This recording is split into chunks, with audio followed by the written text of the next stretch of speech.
Hey, and welcome to Trail Trials, the video review section of iRunFar.com. My name is Travis Lyles, and in this video we're going to take a look at the Badrock from Montrail.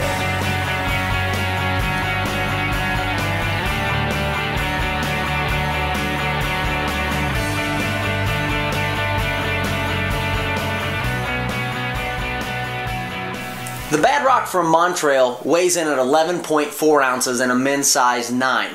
Now, some quick note there, it has a very large toe box, and because of that, I was actually able to go down a half size to an 8.5 and get closer to about that 11 ounce mark. So just something to keep of note. If you're looking at this, you'll think, man, maybe that looks a lot like the existing Rock Ridge from Montrail, and it shares a lot of the characteristics of that shoe, with one major difference, which is the fluid post. So with that, let's get up close and personal and take a look at the details. So as we're looking at the features of the shoe, we'll start with the upper. The upper is mesh, as you can see in most of your areas like the toe and along the sides. You have variable lacing that makes up all the way up and down the shoe. So wide, narrow, provides a nice secure fit. That's anchored on in a couple of ways. One is the standard anchors here with stitching, and then you have welded plastic seams upper, closer to the upper part of the shoe around the ankle, where they're going to laminate that on top of the fabric versus stitching it on, so saving weight, hopefully saving some irritation. All the way around the shoe, you have a Mudguard, so there's not any point on the shoe where the mesh goes directly to the midsole.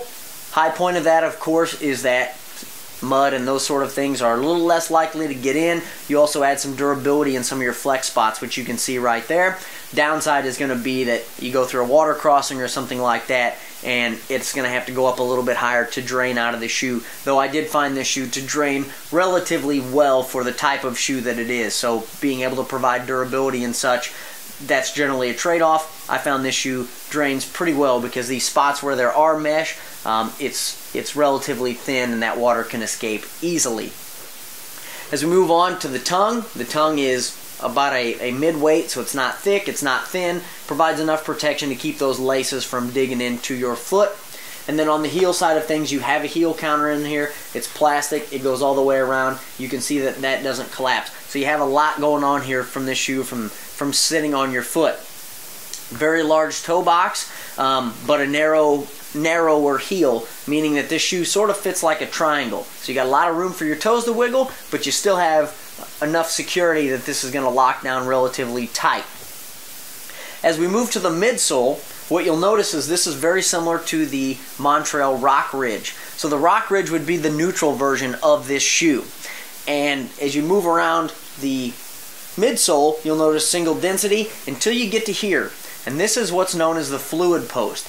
And the fluid post is new from Montrail in 2011, and it was first introduced in the Fairhaven. The Fairhaven is a hybrid type of shoe, probably more so a hybrid than this shoe is.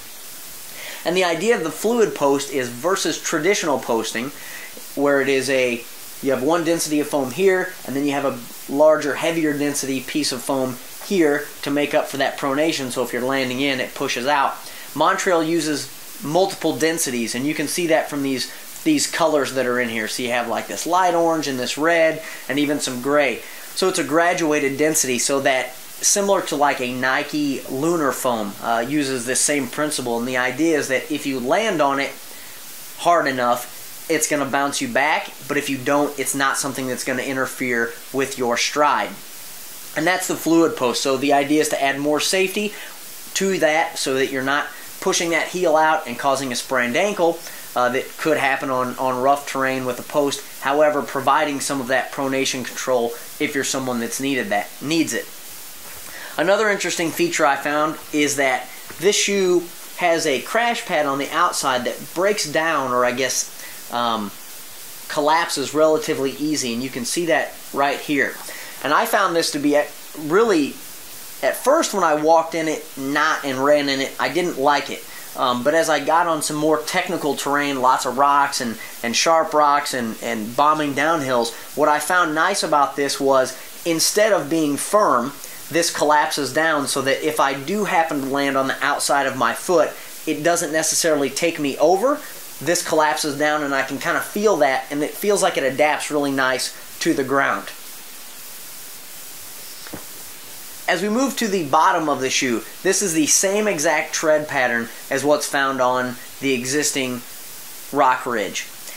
And that is large lugs around the perimeter. These are deflecting lugs. They add a little bit of cushioning when you're on softer ground. You can see that, or excuse me, on harder ground, as they're kind of flexible, but they add really nice grip here too. You'll also see these hex type lugs all through the midfoot as well as on the heel.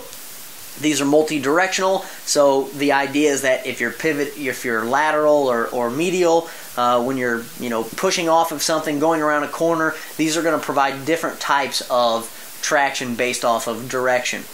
And then as you see, as we move into the heel, we maintain that pattern, and then we have a break, if you want to call it that, for downhill. So you have a nice big seam right here that when you're going downhill, that's going to catch debris and allow you to have a nice break.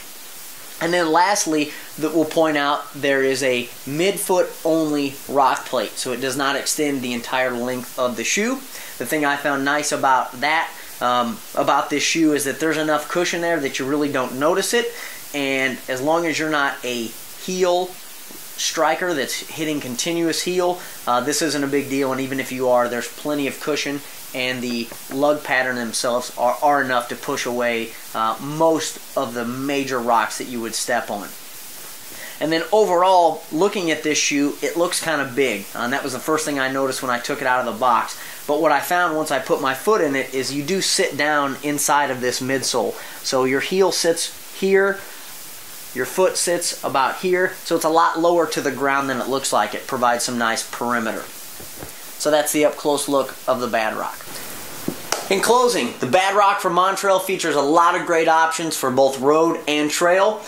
You've got a large toe box, you've got great grip on the bottom, you've got a cushioned midsole, and you also have, lastly, the most technologically advanced piece of this shoe, which is the fluid post. So you're able to have all that good stuff that you're used to in a trail shoe, and even have a little bit of stability without going overboard and pushing that foot to the outside that can sometimes cause ankle rolls.